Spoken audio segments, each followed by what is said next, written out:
and follow. I tell you this a youth where the jungle is follow. I tell you. Rodigan sent out a special request. Rotten scoundrels. Dirty rotten scoundrels. Yo,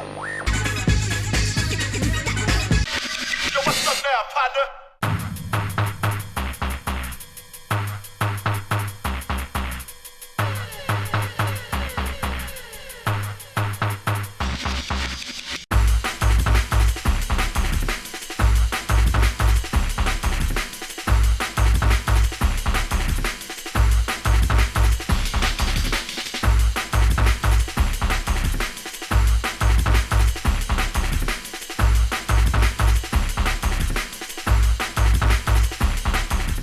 People just think drum and bass is just one thing, but it's so vast and there's so many different styles within the genre of drum and bass that I think just about anybody walking the street potentially could like jungle. Because you know, element of all music really is the drum and the bass. We all came from Africa, and those sounds affect us.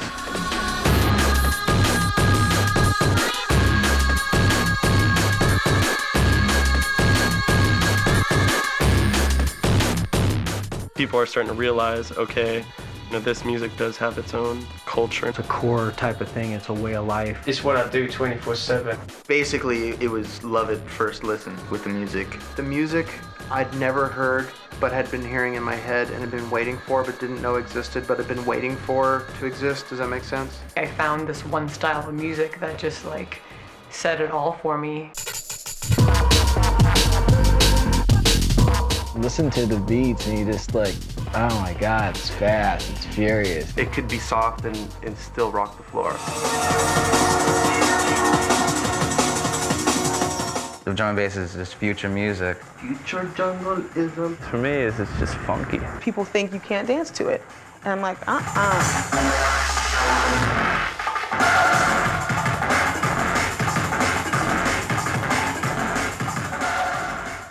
If I didn't have this, I would be a bum. I would either be like a tagger or a really psychotic, weird, like rapist or something like that. The electronic boom that people were talking about happening 2 or 3 years ago, that people say, well, electronic music didn't really happen. I believe it is happening and has happened and will continue to happen. I think last year I read a statistic that Technique's turntables outsold Fender guitars. People want to drop off and get mad because it's getting popular. They go out, they get excited about something because it's new, because they think they're on the cutting edge. Trends come and go, like something's in one day, the next day it's not. DJs, promoters pop up, the next thing you know they're gone. We need as many true connoisseurs of this music staying with it as possible.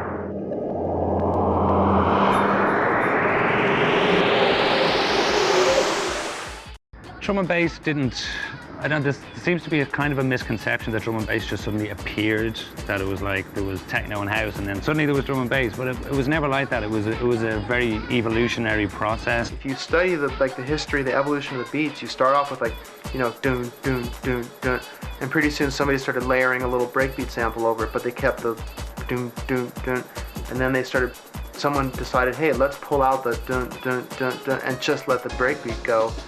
And then somebody decided, well, let's cut that up and move shit around and make it crazy. And that totally mirrors the evolution of rhythm in jazz. Like if you start back in the 20s, like sort of early jazz, like stride and so forth, and follow it up through bebop and then hard bop. Same kind of evolution with the beat, the sort of freeing of the beat, because is this all like too much? See, it's so funny because it can just get so deep, because it's like before jungle there's, you know, hip hop, and before hip hop there's like jazz, and then even before that, but anyway, so let's skip ahead a little bit. I was a hip hop DJ when I wasn't a very good one at the time, but I was a hip hop DJ who it was just bedroom DJ mostly, played at house parties and stuff, and I went to my first party, my first rave, 91 I think. The one thing I noticed, the thing I thought was just amazing at the time was just like there was no fight. It was just so strange to me to see so many amounts of people and like nobody like popping off to each other, everybody being very polite and nice. People dressed a little weird.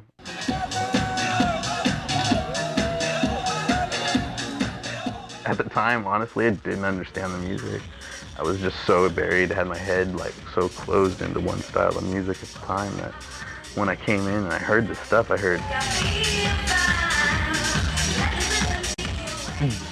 I was just like, what's creative about that? I was really into hip-hop, and a lot of people who are into hip-hop have a mentality of hip-hop is the only music on planet Earth. And that's kind of what my attitude was for a while. An ex-girlfriend of mine asked me to come to a rave with her, and I kind of was like, oh, raves are whack, whatever, yada yada. Finally agreed to go, went and had the time of my life, and I was a complete convert after that. Events like raves or some of the festivals that go on, people get to maybe inadvertently walk into a different room, and all of a sudden they start getting educated to different musical styles, and then they start picking up. They're more open to it. At first, when I started going out to parties, I didn't know like what the different musics were. I could never tell. I would go into all the different rooms. I would try everything out. I would have a good time dancing to all of them. But I started noticing that in certain rooms, the kids, like, they were better dancers. They could dance like crazier. And that was drum and bass.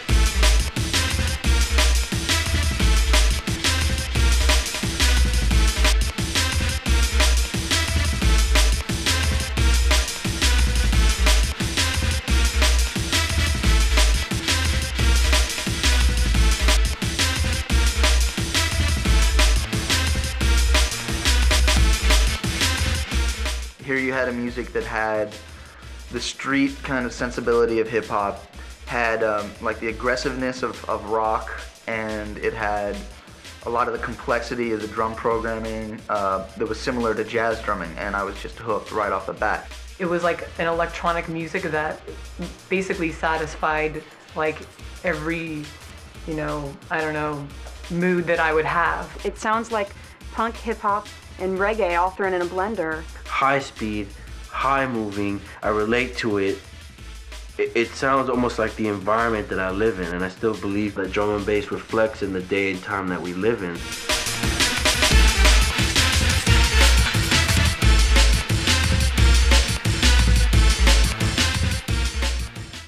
Any form of art is going to a certain extent, mirror the social context out of which it came, be it drum and bass, be it jazz, be it classical, whatever, which is one reason why I think classical music, the tradition of classical music, is at such a sort of difficult point, because it's almost like fundamentally an anachronism now, because it's not really, like, I think, a fundamental reflection of our psychosocial, ideological world anymore.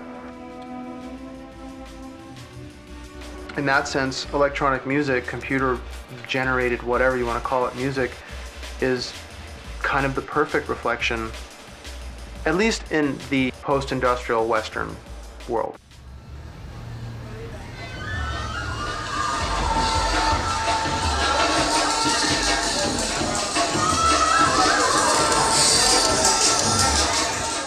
America is a rock and roll culture, and they think if you're making your music on a computer, you know, it's somehow not, you know, valid music, you know, that it's being made by a computer and there's no musicianship behind it. I've worked at studios and I have, you know, some engineering background in myself. You can train any chimp to sit and play a guitar riff if he practices it long enough.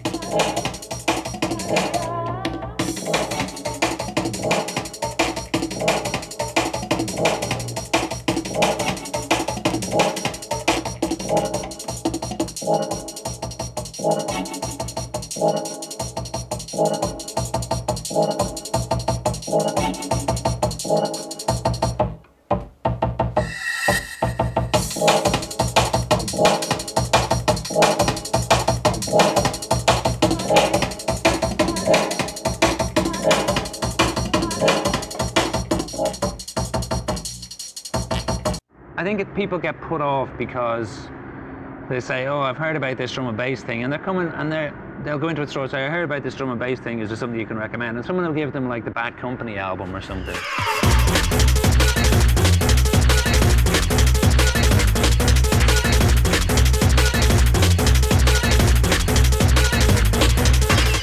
people have to be sort of weaned onto drum and bass because it is very extreme music if you've never heard it before. A lot of people really don't understand the funkiness of drum and bass. They really hear it in a very sort of hard and fast kind of format, which is, you know, only one aspect of it.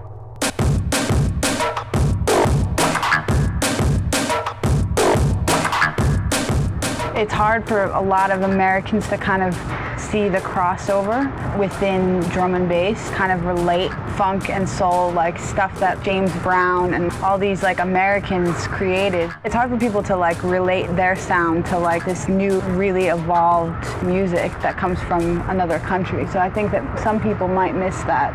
The way it has been over the last few years, which I think is actually changing, is that drum and bass has been more involved in the whole rave scene here. As much as I wish that were not true, nah, the rave scene's cool. It's just average ravers who feel that they're really forward thinking, in fact, aren't, and it's hard for them to kind of get into drum and bass at first because it is kind of a difficult music to get into because it is so, you know, intense and fast. So it didn't have the draw of the crowds like those other genres. I think promoters just felt like, okay, I'm gonna do this other room and I want drum and bass because there's the hardcore fans out there, but it just doesn't pull as many people.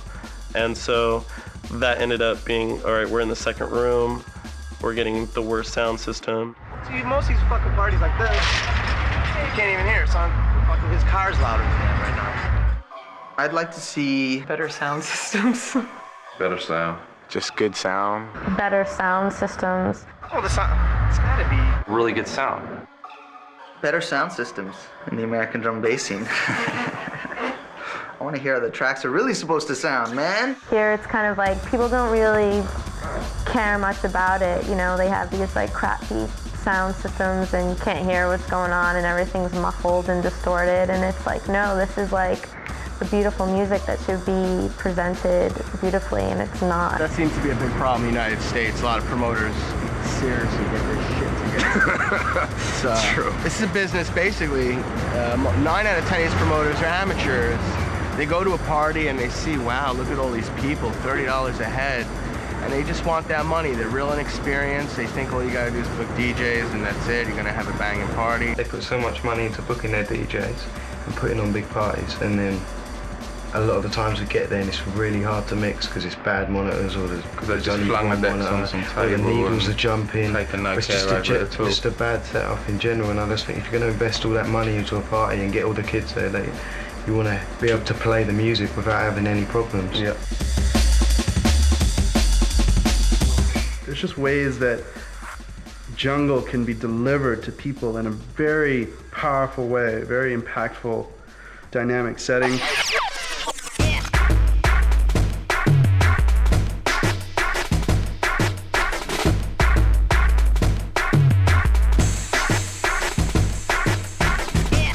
You don't get that when you go to play a rave. I play a lot of raves, and you don't get that where the promoters really thinking about, well, how can jungle come best across in this room? They're just thinking, okay, room number 4, DJs are jungle style, must have a couple of camo nets in the corner, and don't need the fence in front of the speakers because it's not hardcore kids. I mean, that's the thought that goes into it, and then push play, room produced. But usually, I mean, the parties that I've been to, usually, those drum and bass rooms and the hip hop rooms are the ones with the most energy, and they're, fucking going off. And the big rooms are just, have a bunch of kids with glow sticks just all zoned out. Like in the drum and bass room, everybody's into it. They know what the fuck's going on. I think that in the rave scene, there needs to be more of a focus on music. And I mean, people have been saying that for years now, but there are too many people that go out to parties now, and it's just to hang out and party, and they don't really care who's DJing, what kind of music's being played. They have no clue what's going on. And these are the kind of people that you'll see at 2 o'clock in the morning sitting on the ground, against the walls or whatnot, obviously not having a good time and just kind of taken away from the whole atmosphere of the event. So there needs to be less of that. It's just weird to me how you're gonna pay $15 to enter a party, $20 to do the drug, $10 for all the water, just to sit on the ground, I could understand why certain people would believe that drugs would heighten their perception of the music, why certain people would believe that drugs would heighten their perception of the party. I know a lot of people party, and if you believe that that's what's going to make you have a better experience, go for it, but you know what? Don't overdose at our shows. because it does affect the rest of us. If you're gonna party, like, please be responsible about it. Anybody who doesn't know anything about the underground music scene always thinks it's nothing but a bunch of drug parties because of kids dying and people being irresponsible. It's like these people have no idea it has anything to do with music. All they think automatically is there's a bunch of kids doing ecstasy. That's all they think, you know, that's like their automatic response. You know, you see these like 20, 60-minute specials where they're like, yeah, this kid, and they focus on all the negative. They don't focus on the fact that we're playing great music, and that's why the DJs are doing this, that's why we're doing this, that's why promoters are throwing parties, you know, for the music, not for the kids to do drugs and die. There's no raves here. Like, I'm lucky I'm in the club scene or I'd be out of a job if I was one of the larger rave promoters. Which there are so many wonderful ones here in San Francisco. They have to drive 5 hours away now to go hold a party somewhere because there's just nothing allowed. The club scene's barely holding on, and that's all we've really got. They think it's dangerous. The party has been shut down.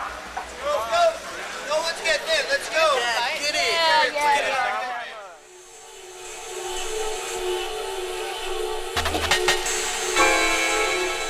A lot of people wanted to hear jungle on proper systems. The only time you got to hear jungle outside of your house was if you went to a rave and you heard it on 2 crappy speakers. So there was kids just straight starving for a straight jungle party. 31 seconds. 31 seconds. And back then, the rave scene was really ravey, you know what I mean? Like, it was really like, yeah, like, let's go out to like a rave and rave, you know? Wow! We had fun going to raves, but like around 94, we had reached a point where like now we considered ourselves not ravers, but junglists. We had a little slogan on our flyers, help support the uprise of the West Coast junglist movement. And like that made people kind of feel like they were a part of something a little more than just, you know, we're gonna all push together.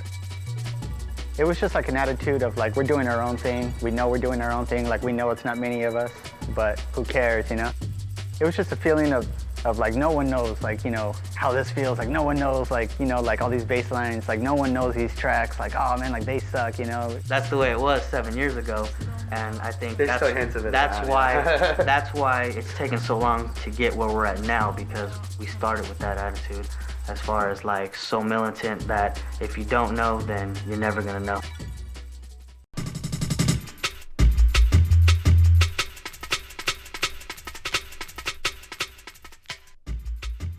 Jungle, we just started calling it jungle because back in the days, we were speeding the beats up inside of jungle. The word jungle kind of got a little bit derogatory, you can say that, because like, you know, certain music attracted certain kind of people, and it started getting real sticky at parties, you know what I mean? The term jungle itself was a racist term that was used to signify the more raga styles, the more hip-hoppy styles of drum and bass music or breakbeat music, the music that was more embraced by the black kids and the inner city kids than the techie stuff or the quote-unquote intelligent stuff, which is being more embraced by the older crowd and the, you know, like the bar and nightclub kind of set. The media and like the business people marketed the same music in another format to clean it all up, and they called it drum and bass. And then it was just something that you just, you know, a name to put in a package, shrink wrap it and sell it. But now it's just all one thing. Now it's just, in my eyes, jungle, drum and bass, it's all one form of music.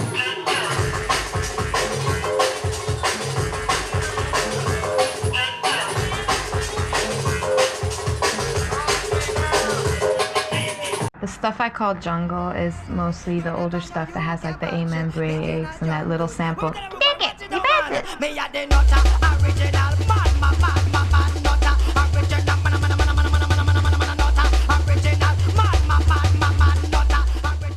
This is the record right here where the Amen Brother break originates from.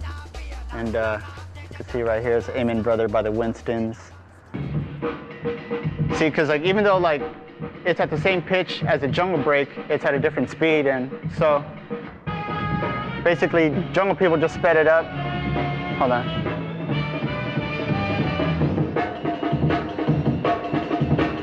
So it goes like that. Yeah. The straight up more like kunka, kunka, kunka. I call drum and bass.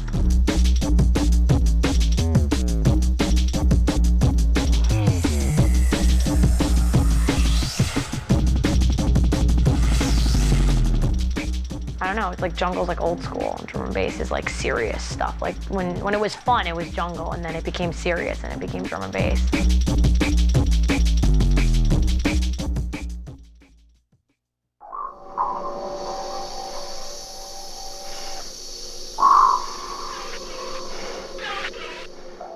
The DJ has become such an icon within our society in the last few years, with everybody from McDonald's to Coca-Cola to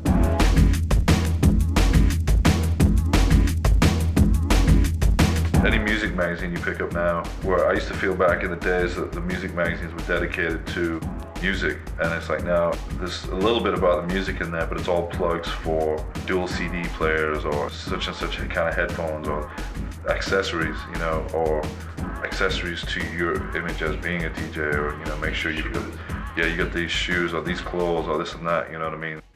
Everyone's a DJ. Everyone's a DJ. Everyone wants to come for free. It's so saturated over here. Speaking of which, yeah, I'm Dave, and I'm becoming a promoter, and I'm throwing a party next week, and it's Next gonna be rad. Thursday, at the last Thursday of each month, I'm going to throw another party. I'm just kidding. I just could not imagine trying to start off as a DJ starting off now compared to when I started, when, you know, it wasn't such a big thing to be a DJ or whatever, but now it's like everybody's a DJ, and it's just, the competition is so severe now, and I just couldn't bear the thought of trying to go around, give tapes to promoters and blah, blah, blah, blah, blah. I think a lot of kids are sort of discouraged by it, but I think if they really do exactly what they want to do and play the music they really want to play and not really pay attention to what everybody else is doing, I think people still can break through. I think the worst thing about DJing, and don't let anybody fool you, don't let anybody lie to you, it is a job. It's an adventure, but it is a job, and it's work. There's a lot more to it than people think. I mean, a lot of people think it's like, especially back home, like friends of ours don't really know what goes into it. I think we're off all the time, you know, enjoying ourselves, but it is pretty hard work. DJing is not just matching beats. Anybody can match beats. You stay home, 2 turntables and a mixer, practice for 8 hours a day, you can match beats. Anybody can match beats. That's not what DJing is. DJing is all about playing for a specified amount of time and making that be a whole piece of music without it being boring, with it having different moods, whatever, and that's really what DJing is. Obviously beat matching is part of that, but it's not the whole thing. This is about getting the people out there to enjoy this thing just as much as you enjoy it.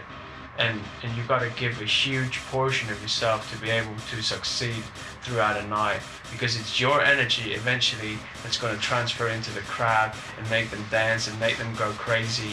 And if a person is on the dance floor just wiggling along and he looks up at the DJ and the DJ is in it, like he's loving it, he goes crazy behind the decks, he's gonna listen a little bit harder. Oh shit, something's going down, oh shit, and he sees the DJ hype it up, the bass kicks in and the riff comes in and the DJ goes crazy. The floor goes crazy.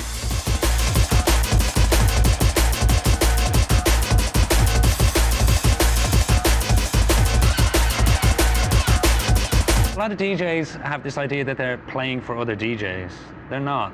It's like a DJ has a job.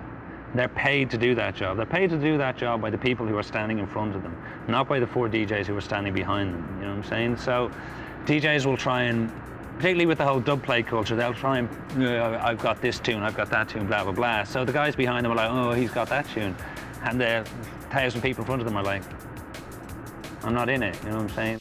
Like, we leave like great records behind, you know, because we're always like searching for the edge. Well, you never find the edge, you know. It's like, edge is always this elusive thing. It's like, you know, it's not so important that you're on the edge. It's just where you're at, where it's dope. What you're doing is dope, whatever that is. Anybody who was there in 90, 91, 92, when this thing was really setting off, would have to agree with me in saying that they entered this realm through diverse sets: house music, techno, raga, early jungle. Most parties weren't one type of music. The best parties were never one type of music.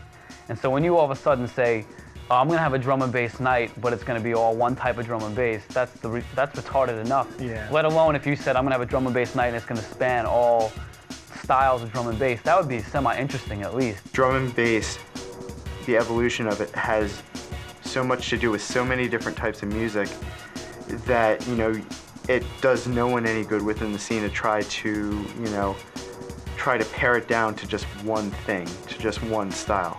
After a while, people want to hear melody, vocals, or whatever it is, whether it's done from a voice or just an instrument, you know. Not all drum and bass needs vocals at all, you know.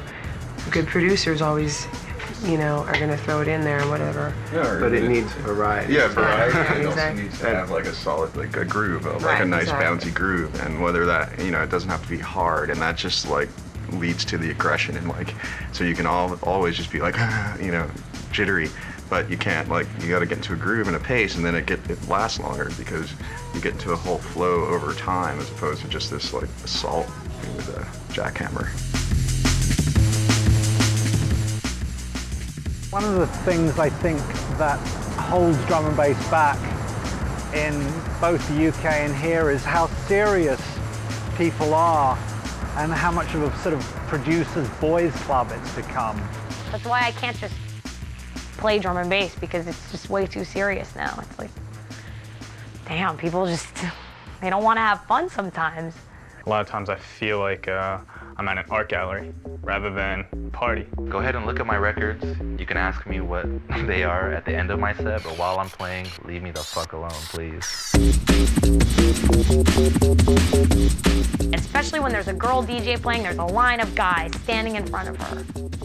One little jungleette, and then like no one else can see you, no one else can feel comfortable dancing because they're just like, you know, the hard b-boy pose, just staring at your records. And it's like, it's boring. Like, I don't want to look at you guys. Like, I'm not doing anything particularly interesting. Like, what's interesting is like the sound that's coming out, and like the energy that like I'm trying to create, not the fact of what I'm playing or what, you know. Drum and bass is just such a male-dominated scene, and especially now it's become like a boys' club, and very kind of homogenized in terms of the audience. And that's, you know, based on how the music has become very like Belgian techno oriented, and, you know, in terms of dark and growly bass lines and techno stabs and scary shit. What the ladies got? Girl power. I want to hear y'all scream. Powerpuff Girls, where you at? You know what I'm saying? Powerpuff. Let them know we here.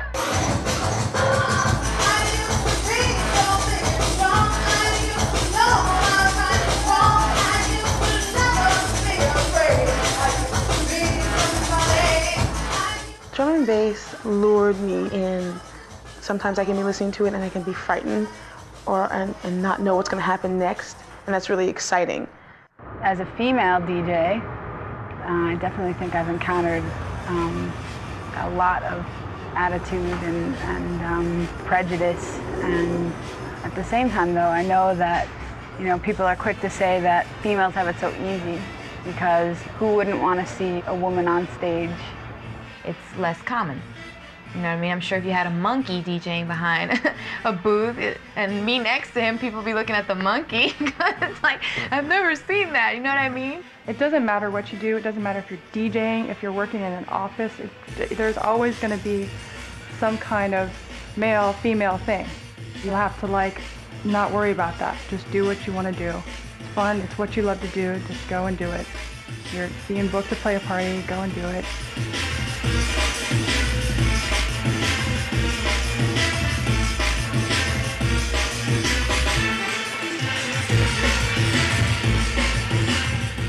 Every song that's ever made is an interpretation of someone's feeling at that time. And like how that's expressed DJing, that's what's so amazing about DJing, is how that's expressed. Is like, you know, you have all these records and it's like colors, you know, and you're just painting this picture for these people. If people are down, people are with it, and they're down for the ride, you know. Let's show them like a really elaborate picture.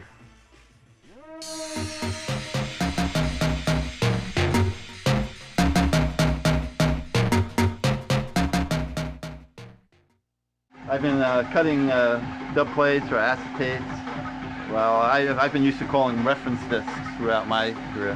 and I've been doing that for like 35 years now.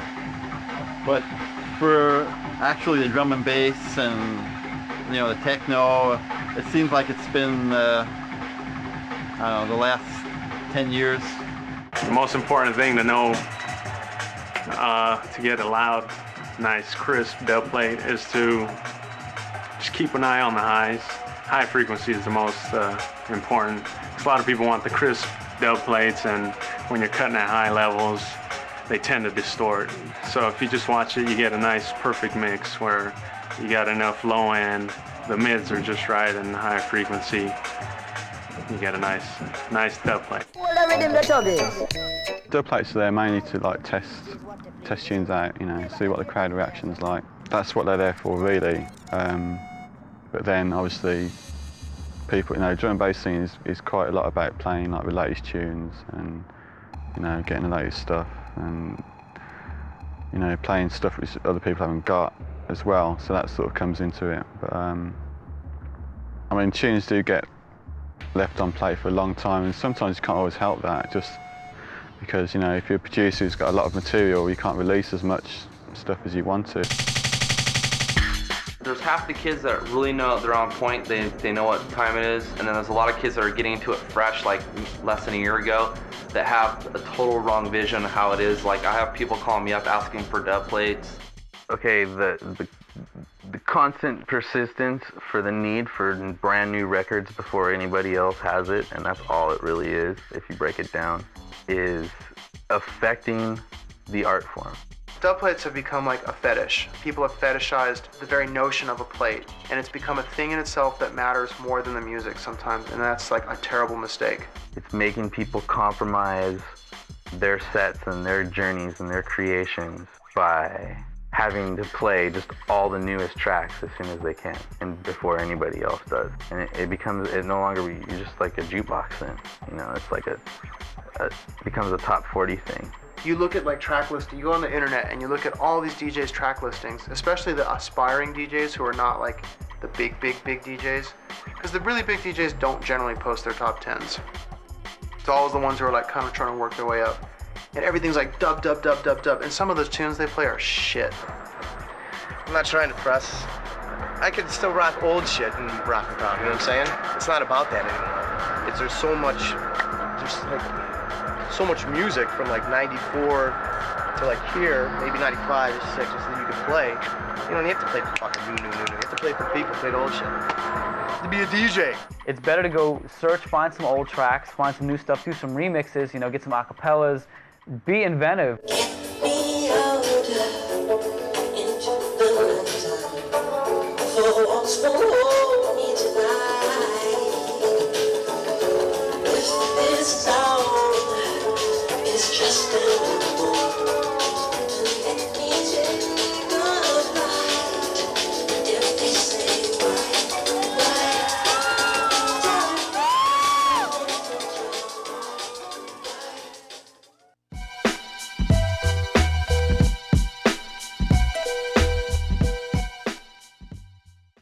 I think that's one of the things in America that's been talked about for a long time, and it's always been bubbling under, is the connection between hip hop and drum and bass. And I think it's, in England, I think a lot of the drum and bass DJs came out of hip hop and they were frustrated with not being respected in England as hip hop artists, so they sort of formed their own music as drum and bass. And here I think it's sort of the reverse thing, that hip hop is established, so that a lot of hip hop artists are sort of skeptical of drum and bass. The hip hop community wasn't messing with jungle or didn't want to deal with it because they considered it in America, some like white ravers sniffing K, getting high type thing.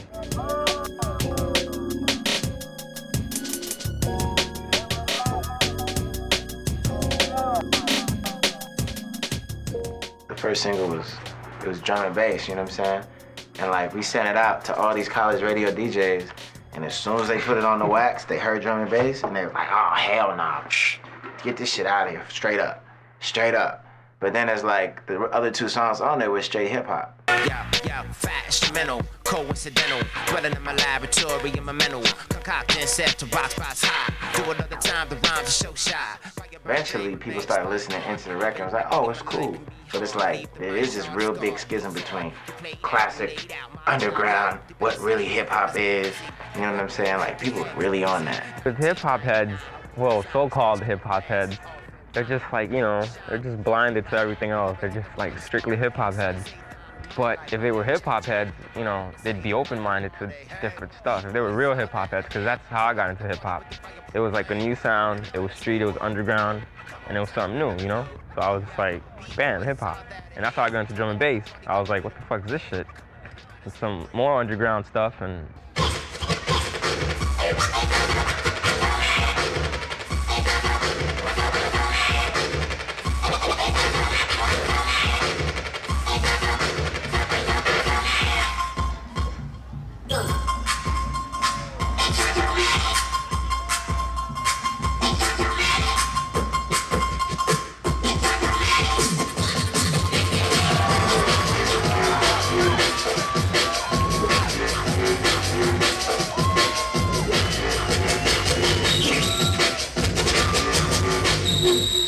there's a lot of, you know, junglists that are in the closet. They don't want to come out. But it's okay, man. Jungle is pride. You know, the hip-hop influence and all that is good.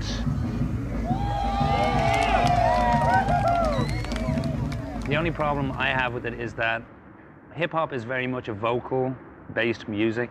It's very much about the MC being the sort of main focus of attention and the music being secondary. And I think when that is put into drum and bass here, I think the music should be first and foremost the main thing. MCs want to be, you know, on the same level as a DJ in the rave, then boom, make rap. With drum and bass, it's really DJ's in charge, and you need to work with the DJ, and you need to big the DJ up and big the music up, and then get the crowd going, and then do your lyrics. Sometimes you don't even have to say anything, except, who wants to reload? It's not supposed to be a forum for someone to get on the microphone and talk about like what they think about politics.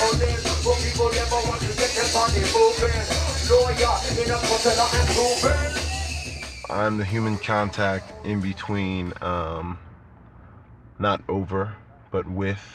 I don't like when the guy sits there and is like, blah, blah, blah, blah, blah, blah, blah, blah, blah. I want to hear like GQ, like, says a couple words and then chills out. That's one element that's still evolving. Yeah, that's a pretty bald scene. Yeah, and it's either like a hip hop head or someone with, you know, a really fake British accent. You know, like, right, talk, man. It's like some kid from Queens or something, you know? New York definitely suffers from a lot of whack MCs. There's a lot of whack There's a lot of MCs kids out here, who want to get on the mic and they're like, yeah, I want to. They think it's like open mic.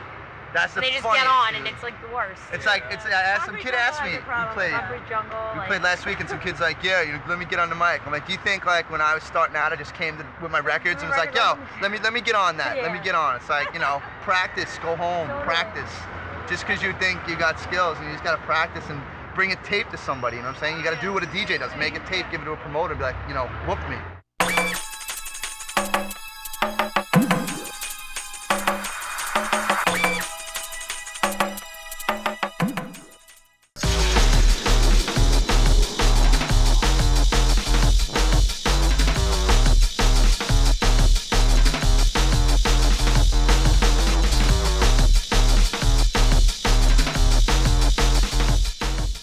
As a DJ or as a producer, you're in your room, you're in your studio, and you're not really thinking about the dancer, you're thinking about the music, and you're putting a lot of emphasis on trying to make the music sound so wonderful and so good, when simply the dancer just wants something that's just easy to dance to. This is the most challenging style of dance, the jungle. You can dance at the speed of jungle. You can go to that like hip hop type of beat it's got to it. And then you can like, you know, break to it. You can see all sorts of people get down to jungle. Like, you can even like 20s swing to jungle. You know, people like get that bop going on that swing. And you can do that to jungle. I mean, you can do whatever you want. You don't have to be all crazy all over the place with every limb that you have. If you try to dance like properly to drum and bass all night, full on, you're going to kill yourself, you know. But at the same time with drum and bass, you can sort of dance sort of kind of like half speed to it as well and like nod your head to it, you know. That's the freedom of drum and bass, I think. If you just stop and listen and then feel. You can really have a really deep, beautiful experience, you know?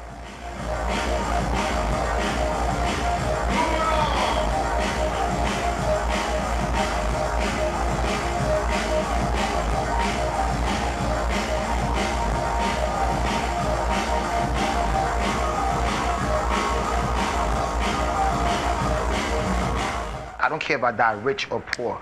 All I want to do is just make people dance and make people smile. And if I can give you a little brain grenade in the rave, you know what I'm saying, in the party, to make you walk outside the club and go, yo, you know, I had a fucking great time tonight. And that's all I want to do. If you know the bass, say yeah! Yeah! Check this shit out. Check this shit out. Check this shit out. It's good when the crowd's into it and feeding you this energy, you know what I'm saying, and you're feeding it back to them. It's definitely fun when you have a responsive crowd. It can go the other way too, though, you know what I'm saying. If nobody's dancing to your music or anything, sometimes it feels like maybe you're not doing too good of a job or something, I don't know, you know. The DJ's there and they're playing music for you to dance to, and if you're not dancing, then they need to loosen up. You know, I mean, that's what music is. I mean, it makes you dance, I think, down to your most tribal instincts, you know. You just feel it in your bones, and that's how I've always felt. And it still makes me move, and that's why I'm out at the clubs, whether I'm DJing or not. I think a lot of DJs lose that to a certain extent. They forget about like where you started, you know, on the floor. You know, it all started when you were dancing to another DJ, you know, and then a lot of people just sit around and go like this. Man, are you not feeling that? Are you not feeling that vibe? It's like, how can you ignore that?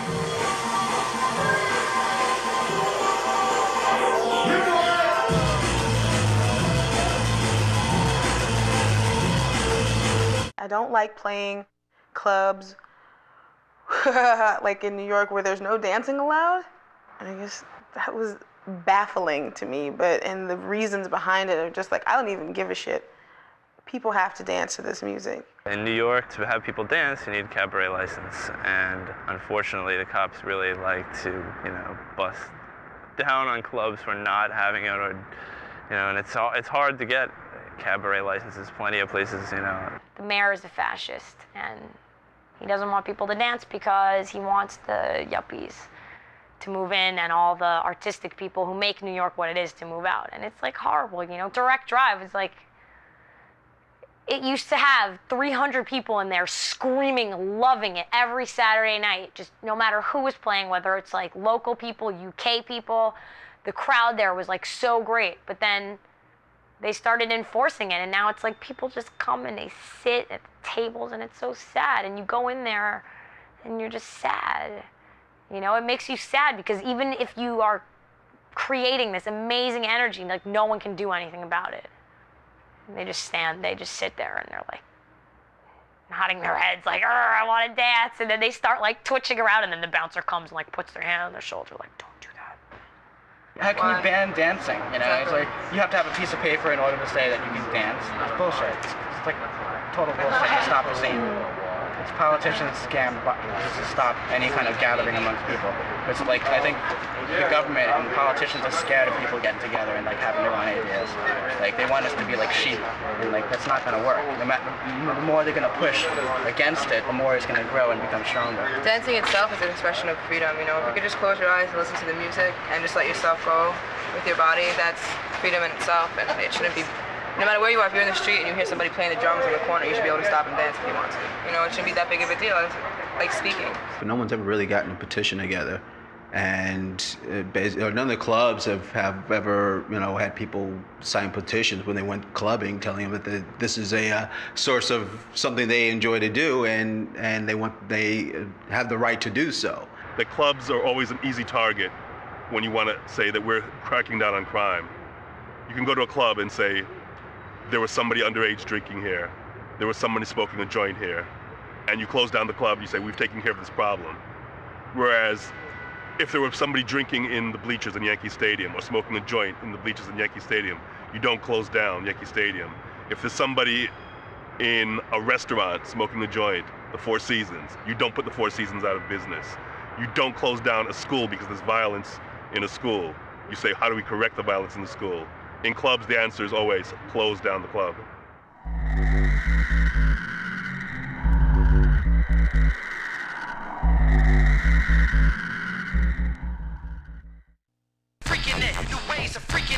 Yo, Concrete Jungle, place to be every Monday night. New York City underground shit for real.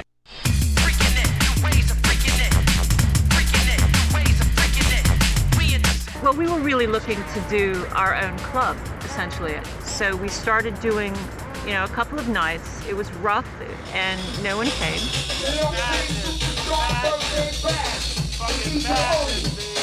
And it grew very slowly in New York. For real, Concrete Jungle is the underground shit.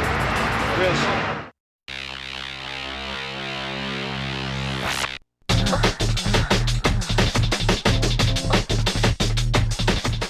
In the beginning, Eclectic had Sage and Star Eyes, 2 ladies, that was it, of the resident DJs, but we had 14 other people who were really strong, sort of like the outstanding, original, first level kind of people in San Francisco that were always in support. And they played every 2 months, and you were always on a rotation. And they got used to the fact that no matter how big you think you are, you play in the first slot one time, you play in the second slot another time, you play in the last slot another time. No matter who you are. The DJs here are so skilled because we are at the land of turntablism. This is where the scratch pickles come from. This is where your table skills have to be so much better to even get a slot anywhere than a lot of other cities.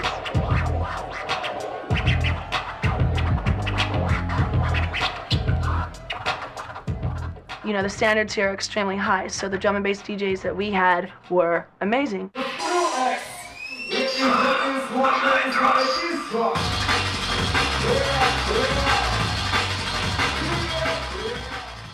We don't have many sponsors. We don't go much for the corporate thing. But this dancer, this girl, Laura B, always at the club, right? Always was wearing this cool gear. Be like, I want one of those. I want one of those. And she has started her own company and started making couture club gear for people.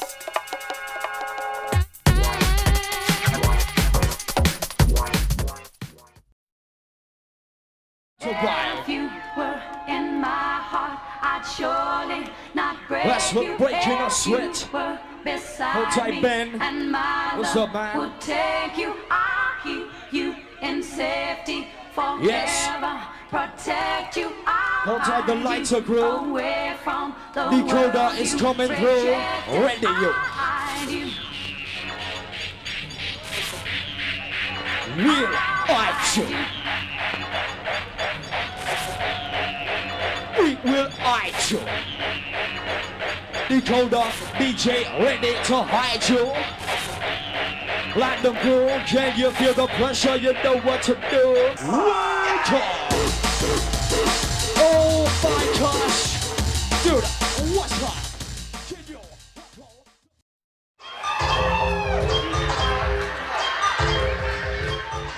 The great thing about it is actually, I think the high point of a lot of the great parties that we've had is people coming in and they're like, oh, what's going on? And then they disappear for like 3 hours, 4 hours, and come out like swerving usually. Great party, what kind of music? That's what people should hear.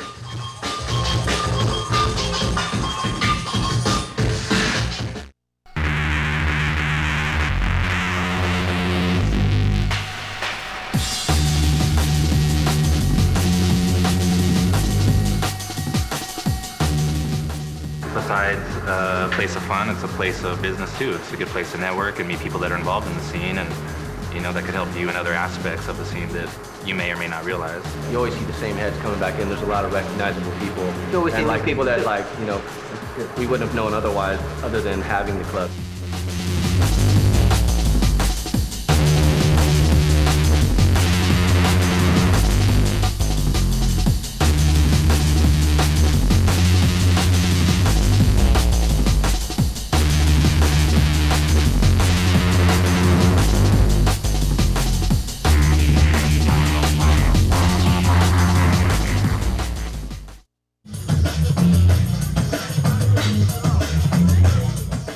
First Sunday started in '97 at the same location at Drinkland in the East Village, 10th and Avenue B. Since '97, November '97, every Sunday. I was lucky to work with club owners in New York that actually didn't want the bar to ring $1,000 in the first month, and if it didn't, they'd kick us out. That's typical behavior for club owners.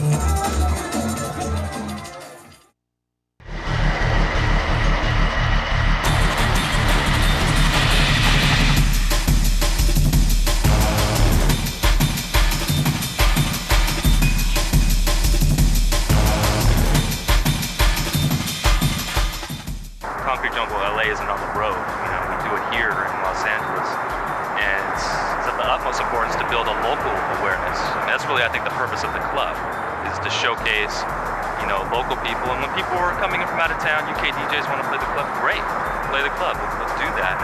But on the same token, that's not the emphasis of the club. I think the emphasis of the club is that we're building a local scene, a local following. I think that's one of the coolest things about it, is when you can give some DJs who've never had the opportunity to play at a bigger venue or what have you, to come through and rock it.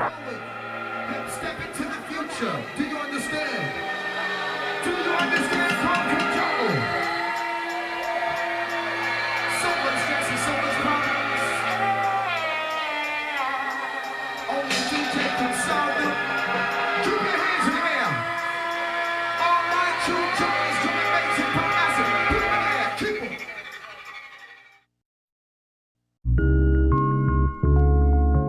The basement is a weekly Friday, and it's a very unique situation. It's something that you don't see in very many clubs, especially in the States. The club that we do it in is called 1015 Folsom, and it has 5 different rooms. A trance room that's the main room, there's a house room and a down-tempo room, and a disco and 80s music kind of room.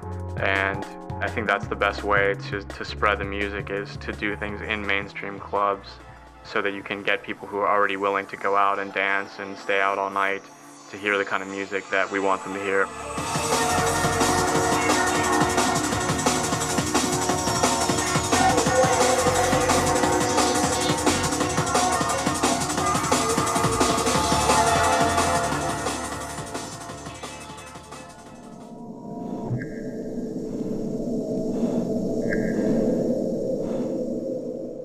Drum and bass is an English music, as hip-hop is an American music.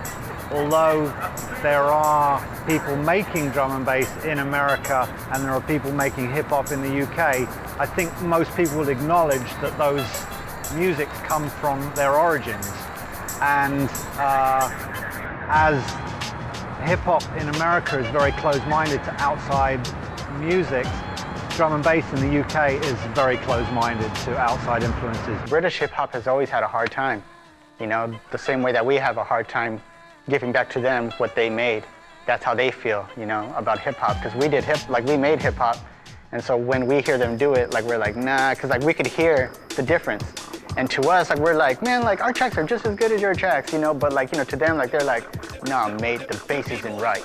Nah, mate, the snares aren't hitting, and it's cool. Because I understand where they're coming from, It's like a UK hip-hop DJ coming to spin somewhere in New York. Even if he's real dope, somehow they have a little prejudice against that, you know what I'm saying? Because it's what the fuck does this UK nigga know about hip-hop?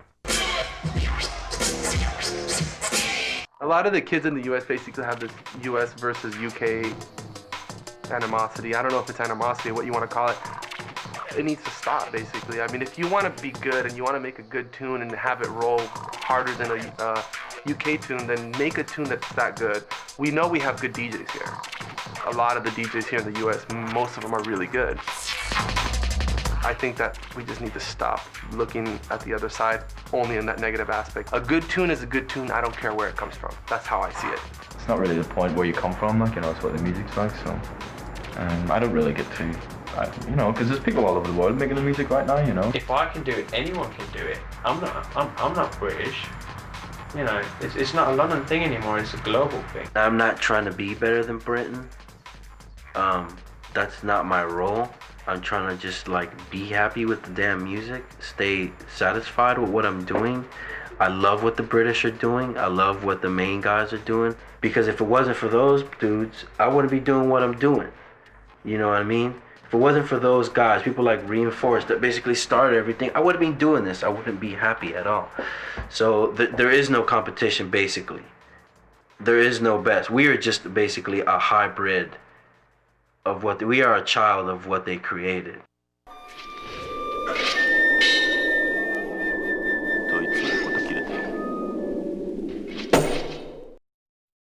Personally, I don't care.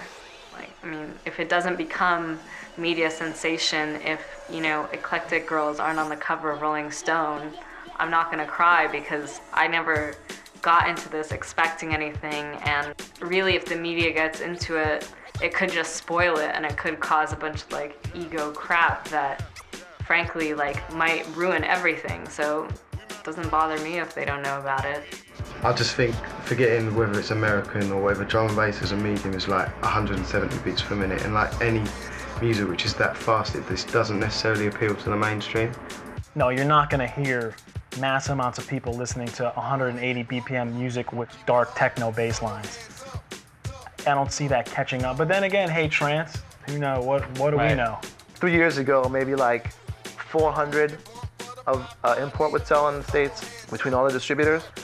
3 years later, you're looking at probably 3,000 copies of a 12-inch.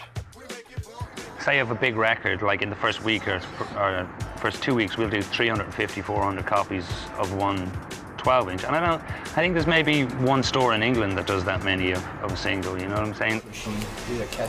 We sold out of it. Selling drum and bass in America is one thing. Selling American drum and bass in America or anywhere is a completely different thing. The distribution companies just wouldn't give it that chance, you know what I'm saying? They wouldn't even really listen to it for what it was. People laughed at us, kind of, in a friendly way, you know. And I went home kind of chagrined and thought, okay, well, maybe it's not a good idea. And then I think my punk kind of roots came back out, and I said, Andrew, I don't buy it. If I were a kid into drum and bass, you know, of course I would buy the English things, but you get into something and then you want to be part of it. And being a part of it isn't just being passively consuming it. I think being a part of it is getting it and then making your own tracks.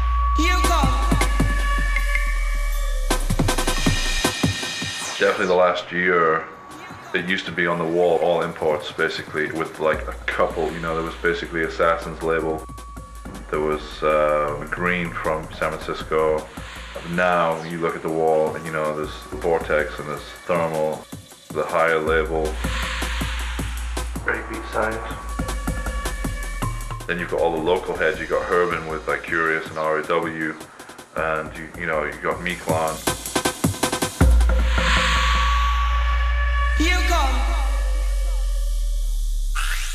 So kids now are like, you know, their heart's into it.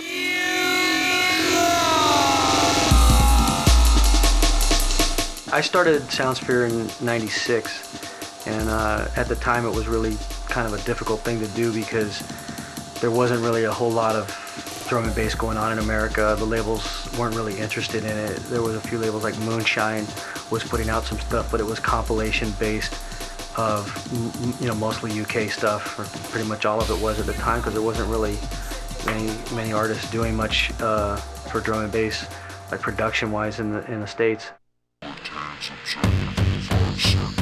Higher education came about as a way to represent American drum and bass artists, and our philosophy has been, for the label for higher education, is to sign a single from an American artist and have a UK remixer do a remix, so the records will get back into the UK and it will help get American drum and bass artists recognition over back into England.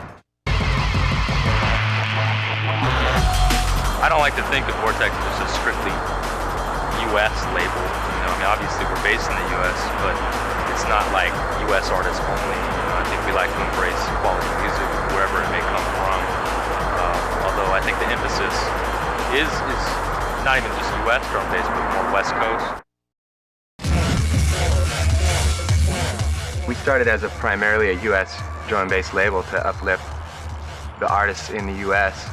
As we went along, we all the people we knew, just whether they're from the U.S. or not, started offering us music because we were doing a good job, and you know, it's who would want to turn down great music.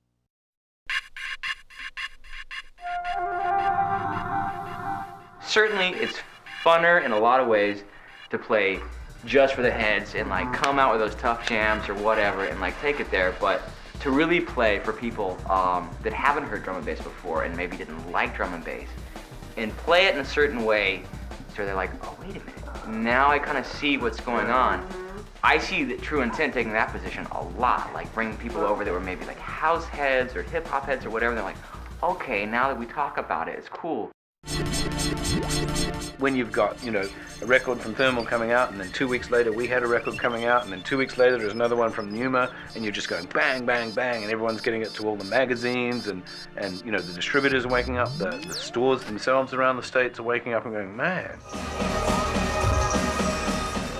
Unlike a lot of the other electronic music, drum and bass draws everybody. From punk rockers to like the 80s pop rock, like little like drum and bass kids, ravers, skater, everybody, all the aspects. You don't see that in the other styles of electronic music as much. Radio, I think, is the main obstacle to drum and bass really getting huge in America, because radio here is so tied up with advertising dollars that they're not really willing to take a risk with anything. Radio in America is like, you know, 10 years behind most countries in terms of what they're playing. So I don't think you'll ever hear, you know, Photech on KTU, no.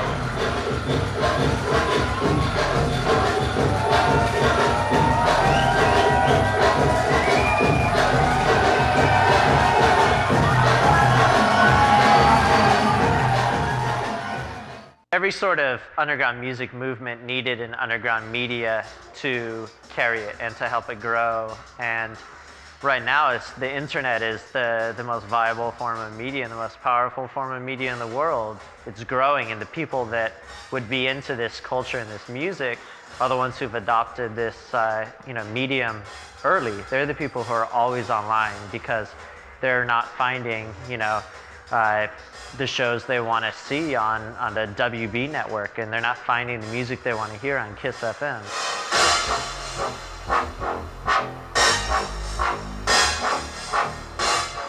Basically, the internet kind of forms a grid around the world so that anyone can just log into any type of stream. Just with us, you know, we're just broadcasting DJ sets for a couple hours. There's no commercials. There's no, you know, bids to our sponsors. People have it's just gone raw to music. prison and shit for doing pirate radio and stuff. Obviously, the whole jungle scene itself is a community, but this is just an extension of that. I wasn't trying to create, you know, a jungle scene. There is definitely a jungle scene. I was just trying to give them a voice or a platform to speak on outside of the parties, you know, because they only happen, you know, twice a week, and clubs maybe 3 or 4 times a week. Definitely wasn't to make money, because I don't advertise and I don't make any money off of it. I just wanted to give back to the scene. It was so difficult to get the radio station to respect DJ culture. I mean, here it is at the end of the 90s. It's nothing new, right? But they're still like laying on their laurels from breaking punk rock out in the late 70s. Like, yeah, well, we did it. You're like, well, okay, but now here we are 30 years later or 20 years later, and let's do this. Can we get some decks put into the station, and we'll pay for them? And they really didn't go for it, actually, ironically. It took forever. We worked with the hip hop program and another one of the electronic music programs to throw a party, raise the money for turntables and the whole equipment, and finally, after being on the air for like 2 years, we finally had a cabinet at the studio with our turntables, and we don't have to haul it from home anymore, and you know.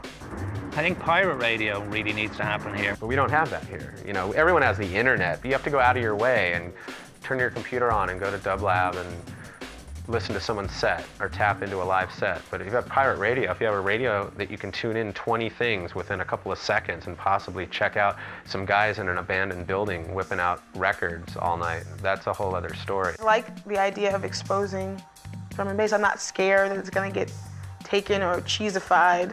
And whether it's gonna change the scene and things like that, you know, maybe it will, and maybe a lot of people in the underground will be, you know, unhappy because their scene's getting infiltrated by all these new people. But, you know, it's not, you know, like anything, music is not just for one select group of people. And as a musician, if there's more people who are going to hear my music, it'll make me happier. There's always going to be an underground. And no matter how big anything gets, even if drum and bass blew up and was on every radio station all the time, there's still going to be people that are pushing the boundaries of it. Things that maybe aren't acceptable to do on the radio. There's always going to be people who are trying new things and experimenting and, you know, breeding different genres together. I think really, man, it's gonna take people for it to blow up in America. It's not gonna be just drum and bass how it sounds or did sound in England or London, whatever. It's not gonna be like that because the experience in America is totally different. It has to be some kind of aspect of like how we feel inside of it. You know what I'm saying? To really take hold here, because we have so much here already. You know what I'm saying? America's like the media monster of the world, really. So it's like there's so much coming out of here. For something to come into it, it's kind of like, it's different. So it has to take hold here. Like the kids down the street gotta listen to it for it to really grow here. 5 years, American drum and bass will have its own sound. It will be different from what's going on in other places. That's just because where we live, how we live, what's around us. We have to represent the American style, and the American style is with funk and with soul. That's America. I wanted to just keep changing so it can keep me alive still. So when it's almost like having a different wife every month. You can do whatever you want. And who's to say that drum and bass can't be 140 BPMs either? Who says you can't have songs? No, who says that? This is the drum and the bass. It doesn't say the drum and the bass at blah blah BPMs. It says the drum and the bass. And that's the way I look at it. Some people might look at it different and think, no, you're wrong. But then again, that's what makes my fingerprint different from yours.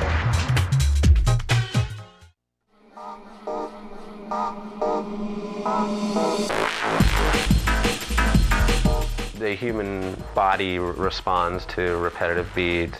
If you go back to ancient tribalism and everything from Indians to fire dancing, it really does come down to that. Optokinetic lighting, repetitive beats, that's an important part of also all those old past cultures. The singing and dancing and all that stuff was as big a part of the day as eating or anything.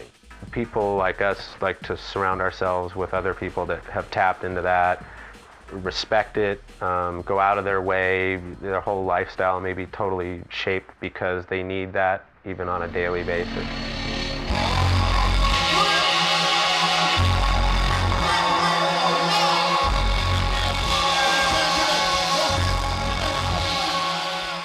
Breaks are always going to be there. It's just what format they're going to be in, you know. Jungle had to happen. It's going to exist. It's not going anywhere anytime soon. Music will continue to be people's catalyst to kind of, you know, ground themselves. Technology and physical technology is moving faster than our mental technology. I mean, that's just, there's no question about that. And we'll continue to outstrip the pace of man's mental evolution. And as long as that occurs, shall continue to occur, man will be kind of in that quandary of trying to catch up to where he is technologically. And we'll want to go back, we'll want to slow down, we'll want to like rewind in order to get our footing. Music is one of those, you know, highways to that. You know, music is kind of, even as digital as it is and as scientifically as it is produced, is something that we can grab onto and be primitive again. So that's how jungle is so important. And that's why right now it became such a big phenomenon. It's not only a new trend on the block, it's the whole movement.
And you like drum and bass?